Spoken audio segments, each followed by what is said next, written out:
প্রতিদিন 5টি সূরার আমল করলে সম্পদের অভাব হবে না, রিজিক বৃদ্ধি হবে, রিজিক নিয়ে কোনো টেনশন করতে হবে না। মনে রাখবেন, আল্লাহ তাআলা কিন্তু সব কিছুর মালিক, তিনিই কিন্তু মানুষের রিজিকের ব্যবস্থা করেন। রিজিক নিয়ে আপনাকে টেনশন করতে হবে না। আমরা প্রতিদিন 5 ওয়াক্ত নামাজ পড়ি, 5 ওয়াক্ত সালাতের পরে আপনি 5টি সূরার আমল করলে আল্লাহ তাআলা আপনাকে অসংখ্য অগণিত পুরস্কার দান করবেন। আপনার সকল ধরনের অভাব দূর করে দিবে, আপনার বিপদ আল্লাহ তাআলা দূর করে দিবেন। শুধু তাই নয়, আল্লাহ তাআলা সম্পদ বৃদ্ধি করে দিবেন এবং শুধু দুনিয়াতে নয়, আখিরাতেও আল্লাহ পাক রব্বুল আলামিন শান্তির ব্যবস্থা করবেন। কবরের আযাব আল্লাহ পাক রব্বুল আলামিন মাফ করে দিবেন। হাসর জগতে আল্লাহ তাআলা আরশে আজিমের নিচে ছায়া আপনাকে দান করে দিবেন এবং আল্লাহ তাআলা আপনার জন্য জান্নাতের ব্যবস্থা করবেন। এজন্য অবশ্যই আমরা প্রতিদিন 5 ওয়াক্ত সালাত আদায় করব এবং 5 ওয়াক্ত নামাজের পরে আমরা 5টি সূরা তেলাওয়াত করব। নাম্বার 1, নাম্বার হচ্ছে ফজরের নামাজের পরে সূরা ইয়াসিনের তেলাওয়াত করতে হবে। সূরা ইয়াসিন হচ্ছে সবচেয়ে ফজিলতপূর্ণ একটি সূরা। পবিত্র কোরআনুল কারীমের অন্যতম একটি সূরা হচ্ছে সূরা ইয়াসিন। এই সূরাটা আমরা অনেকেই কিন্তু পড়ি, বিশেষ করে ফজরের নামাজের পরে পড়বেন। যেই ঘরের ভিতরে বরকত হচ্ছে না, ওই ঘরের ভিতরে সূরা ইয়াসিনের তেলাওয়াত করার চেষ্টা করবেন।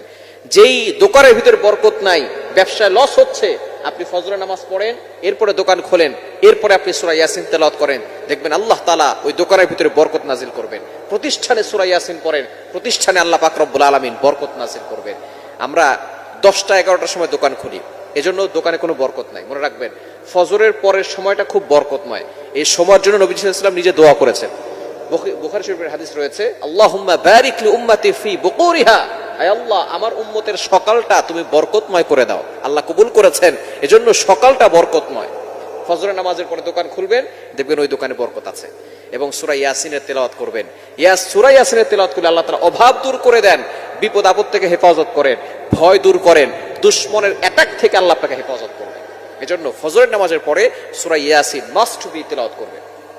যদি পড়তে না পারেন, রেকর্ডিং চালু করে রাখবেন। দোকানে সূরা ইয়াসিনের রেকর্ড অথবা ঘরের ভিতরে সূরা ইয়াসিনের রেকর্ডিং চালু করে রাখবেন, শুনবেন, দেখবেন আল্লাহ তাআলা ঘরের ভিতরে, দোকানের ভিতরে বরকত নাজিল করবেন, অভাব দূর করে দিবেন। নাম্বার 2, দ্বিতীয় নাম্বার হচ্ছে জোহরের নামাজের পরে আপনি সূরা ফাতাহ তেলাওয়াত করবেন। ইন্না ফাতাহনা লাকা ফাতহাম মুবিনা, এই সূরাটা তেলাওয়াত করবেন। 26 নাম্বার পারা রয়েছে, একটু বড় সূরা, তবে পড়লে অনেকটা ফজিলত রয়েছে এটার ভিতরে। এটা হচ্ছে বিজয়ের সূরা, বিজয়ের সূরা। আল্লাহ পাক রব্বুল আলামিন তাকে বিজয় দান করবেন। তাহলে ফজরের নামাজের পরে সূরা ইয়াসিন পড়বেন, জোহরের নামাজের পরে সূরা ফাতাহ পড়বেন। ইন্না ফাতাহনা লাকা ফাতহাম মুবিনা, এই সূরাটা পড়বেন। এবং 3 নাম্বার হচ্ছে আসরের নামাজ। আসরের নামাজের পরে সূরা নাবা পড়বেন। নাবা, আম্মা ইয়াতাসাআলুন, 30 নাম্বার পারার একেবারে সর্বপ্রথম সূরা, আম্মা ইয়াতাসাআলুন আনিন নাবাইল আযীম আল্লাযী হুম ফীহি মুখতালিফুন, এই সূরাটা পড়বেন। যে ব্যক্তি আসরের নামাজের পরে সূরা নাবা পড়ে, কিয়ামতের ময়দানে আল্লাহ পাক রব্বুল আলামিন যে হাউজে কাউসার নবীজি সাল্লাল্লাহু আলাইহি ওয়াসাল্লামকে দান করেছেন, এই হাউজে কাউসারের পানি সে পেয়ে যাবে। বলেন সুবহানাল্লাহ। Can you imagine that? আপনি কল্পনা করছেন, যদি সূরা নাবা আপনি আসরের নামাজের পরে পড়তে পারেন, তাহলে আল্লাহ তাআলা যে হাউজে কাউসার দান করেছেন নবীজি সাল্লাল্লাহু আলাইহি সাল্লামকে, সেই হাউজে কাউসারের পানি আপনাকে পান করিয়ে দেওয়া হবে। আর যে ব্যক্তি একবার হাউজে কাউসারের পানি পান করবে, তার 500 বছর ধরে কোনো পানি তৃষ্ণাই লাগবে। এজন্য আপনি সূরা নাবা পড়বেন আসরের নামাজের পরে।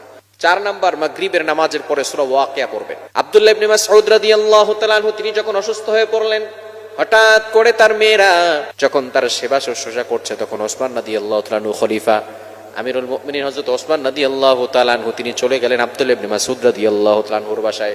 শুআবুল ঈমান লিল বাইহাকির ভিতরে রয়েছে। ওসমান রাদিয়াল্লাহু তাআলা আনহু গিয়ে বললেন, আব্দুল্লাহ ইবনে মাসউদ, তুমি টেনশন করো না, তোমার বাসায় আমি বাইতুল ফান্ড থেকে খাবার পাঠিয়ে দিব। তোমার বাসায় আমি বাইতুল ফান্ড থেকে খাবার পাঠাবো তোমার মেয়েদের জন্য, তুমি টেনশন করো না। এবার আব্দুল্লাহ ইবনে মাসউদ বলে, আমার নবী আমাকে একটা সূরা শিক্ষা দিয়েছেন এবং বলে দিয়েছেন, যে ব্যক্তি সূরা মাগরিবের নামাজের পরে পড়বে, তার ঘরের ভিতরে কোনো অভাব থাকবে না। আমি আমার মেয়েদেরকে কোরআন পড়া শিখিয়েছি, তাদেরকে সূরা শিখিয়েছি, এই সূরা আমার মেয়েরা পড়বে, বাইতুল ফান্ড থেকে কোনো সম্পদ লাগবে না। আল্লাহ তাআলা গায়বী ভাবে আমার মেয়েদেরকে রিজিকের ব্যবস্থা করে দিবেন।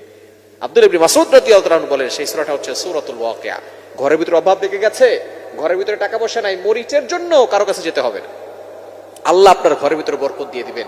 মাগরিবের নামাজের পরে সূরা ওয়াকিয়া তেলাওয়াত করবেন। মাগরিবের নামাজের পরে সূরা ওয়াকিয়া। 5 নাম্বার, এশার নামাজের পরে সূরা মুলক, তাবারাকাল্লাযী বিয়াদিহিল মুলক, সূরা 29 নম্বর পারার 1 নাম্বার প্রথম যে সূরাটা, সেটাই হচ্ছে সূরাতুল মুলক। যে ব্যক্তি সূরা মুলক পড়বে, তার ইন্তেকালের পরে তার কবরে কোনো আযাব হবে না। আল্লাহ তাআলা সূরা মুলকটাকে তার কবরে পাঠিয়ে দিবেন এবং সূরা মুলক তাকে কবরের আযাব থেকে হেফাজত করবে।